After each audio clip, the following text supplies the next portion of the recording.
Assalamualaikum warahmatullahi wabarakatuh. Nama saya Fadlan Fatin, dan saat ini kita akan membicarakan mengenai kebijakan ekonomi Orde Baru. Pemerintahan Orde Baru mulai berdiri dari tahun 1967. Dari sana perubahan-perubahan ekonomi juga mulai diatur ulang oleh pemerintah melalui penetapan TAP MPRS nomor 23 1966 yang diberikan judul Pembaruan Ekonomi, Keuangan, dan Pembangunan. Dari sanalah mulai terbentuknya unsur-unsur ekonomi baru dalam perekonomian Indonesia, mulai dari landasan ideologi serta sistem ekonomi, lalu lembaga-lembaga ekonomi, peranata, dan sektor ekonomi. Gagasan yang menonjol dari unsur-unsur baru ini salah satunya merupakan terbukanya ekonomi liberal di Indonesia yang terlihat dari Peraturan 3 Oktober 1967, UU Penanaman Modal Asing 1967, lalu UU Penanaman Modal Dalam Negeri 1968.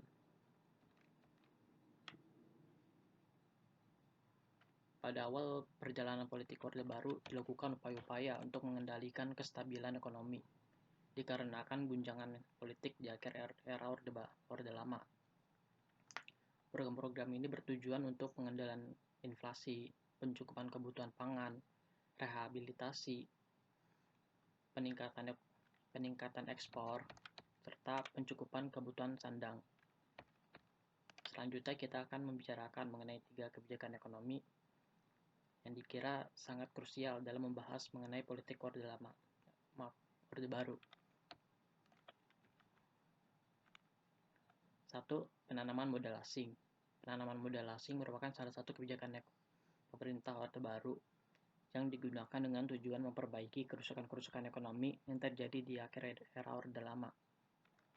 Dengan penanaman modal asing, maka investor-investor luar akan dengan mudah untuk masuk dan melebarkan sayap ekonominya ke dalam Indonesia, sehingga akan terjadinya hubungan timbal balik antara investor asing dan pemerintah Indonesia sendiri, di mana investor memiliki bahan-bahan dan sumber daya yang dibutuhkan. Lalu, pemerintah juga dapat memberikan lapangan pekerjaan yang lebih beragam kepada masyarakat, khususnya bagi mereka yang tidak berada di wilayah perkotaan. Yang kedua, terdapat penanaman modal dalam negeri. Penanaman modal dalam negeri juga merupakan salah satu upaya pemerintah guna menstabilkan ekonomi negara.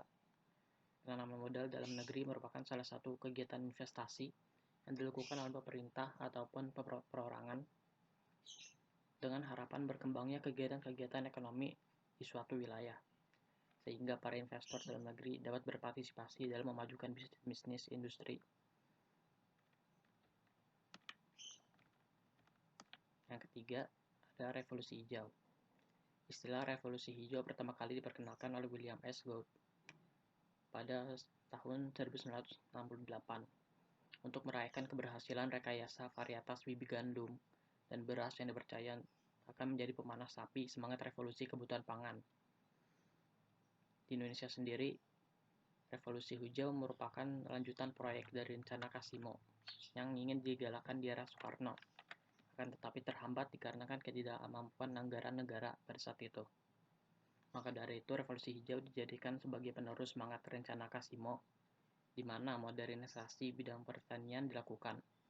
Revolusi hijau ini sangat erat kaitannya dengan produk-produk bibit unggul, pupuk kimia, dan juga pestisida. Nah, proyek revolusi hijau diberlakukan untuk meningkatkan ekonomi Indonesia melalui sektor pertanian, di mana para petani disediakan yang pertama penggunaan bibit unggul, pemupukan, pemberantasan hama, pengairan, serta perbaikan dalam bercocok tanam. Serta alat-alat yang digunakan pun tidak jauh dari pupuk-pupuk kimia serta pestisida. Dari sinilah pertanian modern Indonesia berawal. Proses bertani tradisional yang sangat memakan waktu dan lebih beresiko gagal panen mulai digerus dan diganti oleh kegiatan-kegiatan bertani modern, serba kimiawi yang lebih cepat dan serta terjaga dari serangan hama, dikarenakan bantuan dari penyemprotan pestisida.